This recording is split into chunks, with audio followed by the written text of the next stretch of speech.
Hello students, welcome to my YouTube channel Sushma Rajgupta. Important questions की सीरीज में आज हम करेंगे paper pattern and important questions of human resource management BCom second semester. चलिए शुरू करते हैं।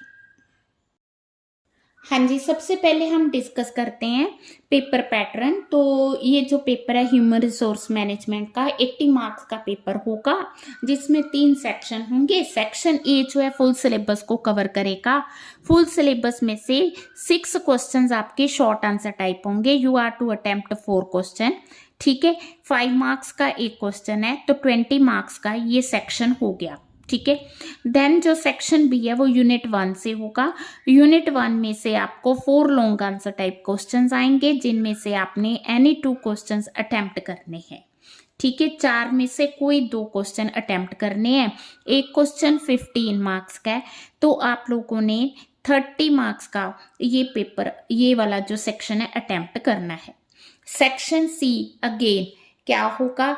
सेक्शन सी जिसमें 4 क्वेश्चंस होंगे, यूनिट सेकंड को कवर करेगा। 4 में से आपने कोई 2 क्वेश्चन करने हैं।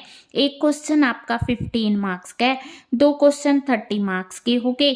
टोटल ये 80 मार्क्स का आपका पेपर होगा। ओपन चॉइस है, 4 में से कोई 2 क्वेश्चन आप कर सकते हो। आप इसका स्क्रीनशॉट ले सकते हो। ये 2021 का पेपर है।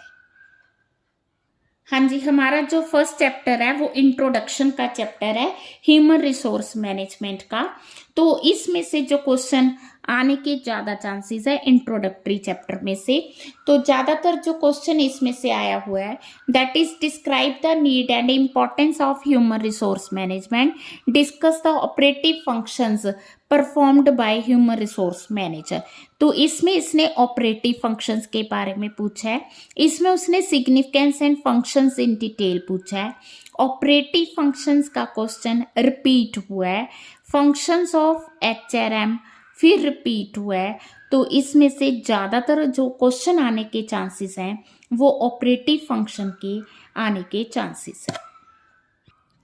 हाँ जी, इसके अलावा इसमें जो क्वेश्चन आया, discuss the human resource environment and factor affecting it, ठीक है। जो लास्ट ईयर क्वेश्चन आया, that is define HRM, explain objectives and functions.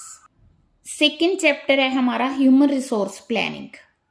Human resource planning में जो क्वेश्चन ज़्यादातर आया, what do you mean by human resource planning, discuss the techniques, ठीक है। टेक्निक्स आई हुई हैं। Then importance of human resource planning, ठीक है। Then why it is necessary, objectives आगे, discuss the steps involve in it, ठीक है जी। तो इसका प्रोसेस आ गया। यहाँ पे आ गया factor affecting human resource planning. तो सेकेंड चैप्टर में हर बार डिफरेंट क्वेश्चन आए। नेक्स्ट हमारा चैप्टर है job analysis and job design. हाँ जी, जॉब एनालिसिस का प्रोसेस क्या है, उसकी टेक्निक्स क्या है, इसके लिए ये इंपॉर्टेंट है। प्रोसेस एंड टेक्निक्स इसमें बहुत इंपॉर्टेंट है।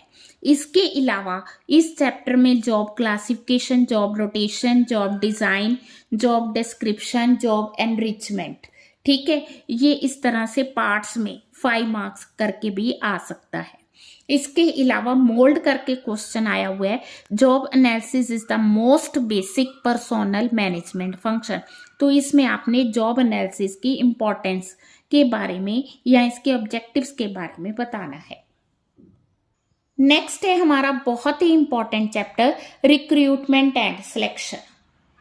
हाँ जी, इसमें अगर क्वेश्चन आएगा तो ऑब्वियस है एक ही आएगा, या रिक्रूटमेंट का या सिलेक्शन का। तो सिलेक्शन का ज़्यादातर प्रोसीजर आया हुआ है और रिक्रूटमेंट का सोर्सेज ऑफ रिक्रूटमेंट आया है। Sources of recruitment, sources of recruitment, sources of recruitment, sources of recruitment, ठीक है। तो कहने का मतलब ये है कि रिक्रूटमेंट के सोर्सेज आए हैं और सिलेक्शन का प्रोसीजर, सिलेक्शन का प्रोसेस आ गया या प्रोसीजर आ गया, ठीक है, सेम ही बात है। तो यहाँ भी सिलेक्शन का प्रोसेस आया हुआ है, सिलेक्शन का प्रोसेस आया हुआ है रिक्रूटमेंट के सोर्सेज से। जो क्वेश्चन मैंने बताए हैं उनको थोड़ा अच्छे से करना है और बाकी चैप्टर्स को, बाकी क्वेश्चंस को छोड़ना नहीं है, उनको रिवाइज करके जाना है। ठीक है, इन पे थोड़ा ज़्यादा स्ट्रेस देना है। ठीक है, ये ज़रूरी नहीं है कि सारा पेपर एज इट इज़ आएगा, तो इम्पॉर्टेंट क्वेश्चन मैं on the basis of last year papers बता रही हूँ। ठीक है, training and development, training and development में जो क्वेश्चन आया हुआ है, जो रिपीट हुआ है, that is techniques of imparting training to the employees, methods of training. ठीक है, types and methods of training, various method of on the job training and off the job training, means इसमें on the job को आपने ज़्यादा explain करना है। ठीक है, टेक्निक्स ऑफ ट्रेनिंग, तो कहने का मतलब ये है इस चैप्टर में टेक्निक्स हो गए, मेथड्स हो गए, है ना, तो वो ज़्यादा आए हुए हैं। हाँ जी, again discuss of the job training method and method of training, तो जब मेथड ऑफ ट्रेनिंग आएगा सब सारे मेथड्स को थोड़ा थोड़ा एक्सप्लेन करना है। अगर ऑफ द जॉब आ गया तो सिर्फ ऑफ द जॉब जो मेथड्स हैं उनको थोड़ा ज़्यादा एक्सप्लेन करोगे। परफॉर्मेंस अप्रेजल जो चैप्टर है, इसमें ज़्यादा बार जो क्वेश्चन रिपीट हुआ है, टेक्निक्स ऑफ परफॉर्मेंस अप्रेजल। हाँ जी, methods of performance appraisal, method of performance evaluation, method of performance appraisal. ठीक है, ways to make performance appraisal, तो इस चैप्टर में आप मेथड ऑफ परफॉर्मेंस अप्रेजल, पहले हर एक चैप्टर का मीनिंग आपको क्लियर होना चाहिए, उसके बाद इसके मेथड्स आ जाएंगे। ठीक है, देन है हमारा chapter internal mobility and transverse. हाँ जी, इसमें जो क्वेश्चन बार बार आया हुआ है एक प्रमोशन का है। ठीक है, discuss the term promotion used in personnel management. तो सेकंड हमारा आया purpose and bases of promotion. Second है ट्रांसफर का question, various kinds of transfer, features of sound transfer policy. ठीक है, ट्रांसफर और प्रमोशन दोनों का क्वेश्चन आया है। इसके अलावा ये इस तरह से short answer type, lay off retrenchment क्या है, डिमोशन डिस्चार्ज क्या है, ट्रांसफर क्या है। ले ऑफ रिट्रेचमेंट तो आपने लॉ में भी की है। ठीक है जी, तो यहाँ पे भी एक्सप्लेन कर सकते हो। ठीक है, तो चैप्टर वाइज अगर मैं देखूं तो बहुत कम क्वेश्चन है जो कि रिपीट हुए हैं, उन पे आपने थोड़ा ज़्यादा स्ट्रेस करना है। बाकी क्वेश्चंस को छोड़ना नहीं है, उनको भी रीड करके जाना, क्योंकि अभी आपके पास बहुत टाइम है। ठीक है, वीडियो अच्छी लगी वीडियो को लाइक करें, चैनल को अभी तक नहीं सब्सक्राइब किया तो ज़रूर सब्सक्राइब करें और ज़्यादा से ज़्यादा वीडियोज़ को